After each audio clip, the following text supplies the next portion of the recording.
Hello and welcome back to the Moodle Course Development video series. I'm Joe Deegan, and in this section you'll learn how to give students and teachers access to your course site.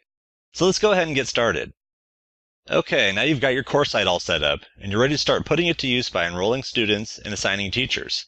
In this section you'll learn how to use the Enroll Users option to give students and teachers access to your new course site. To access the Enroll Users option from your course site, you'll need to scroll down to the Settings block and then click on the Users option. After clicking on Users, you'll find your options for enrolling and managing users in the course. When it comes to enrolling students in your course, you have options to enroll them manually, or you have self-enrollment options that will allow students to enroll themselves. And we can access these options by clicking on the Enrollment Methods option that you see here. And then after clicking on Enrollment Methods, you'll see these options for manual enrollments, guest access, and self-enrollment. The manual enrollment option is enabled by default. But if you want to give guest access, or if you want to set up self-enrollment so that students can enroll themselves, then you'll need to click on the show icon for the method you want to enable. So if I want to enable students to enroll themselves in the course, then we can click on the show icon for self-enrollment to enable it. Then once it's enabled, I'll click on the edit icon to access the various options for self-enrollment. And as you can see, there's several options for self-enrollment. You can allow students to enroll themselves with an enrollment key during a certain time period, or you can even limit self-enrollment to a certain time period. So for more information on each of these options, click on the question mark icon to learn more. And then after configuring the self-enrollment options, you can just scroll down and click Save Changes. Then your students will be able to enroll themselves in the course. So now let's go over how to manually enroll users in a course using the Enrolled Users option, which is accessible by clicking on Users and then clicking on the Enrolled Users option. And you'll be brought to this screen that may look familiar from when you first created the course site in the last section. If you've already enrolled users in the course, you'll see their name listed here. But since we haven't enrolled anybody yet, there's nobody there.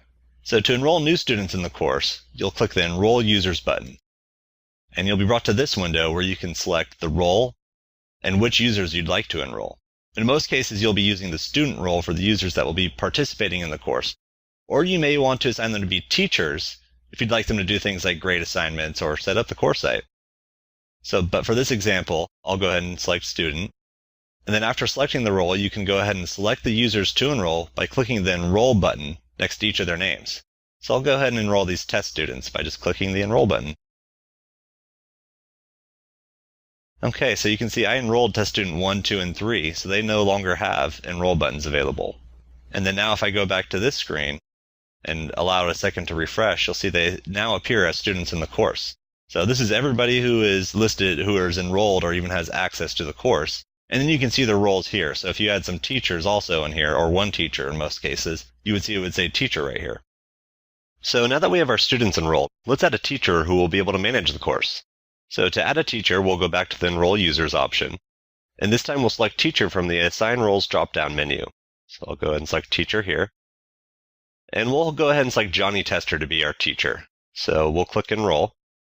And now if I click Finish Enrolling Users, it'll take me back to this screen, and Johnny Tester will now be listed with the role of teacher. So now that Johnny Tester is the teacher, he's able to do things like look at grades, grade assignments, respond to forum posts, and do all those things that you'll need teachers to do. And then once you've enrolled users, you also have other options in the Users menu item to add them to groups or change their permissions. The Groups option is helpful if you are facilitating group assignments, or if you're in a corporate setting where you might want to organize students by department or what position they have. For example, organizing students into groups makes it so that you can sort grades in the gradebook by group, and it also makes it possible to conduct forum or workshop activities where you want students to only be able to view posts or assignments from other students within their group or their department. Okay, time for a little practice. Now that you know how to enroll users, go ahead and enroll some students and possibly assign a teacher to your course. In the next section, we'll cover how to add static course material so that you can start making resources available to your students. That's it for now, and I'll see you in the next video.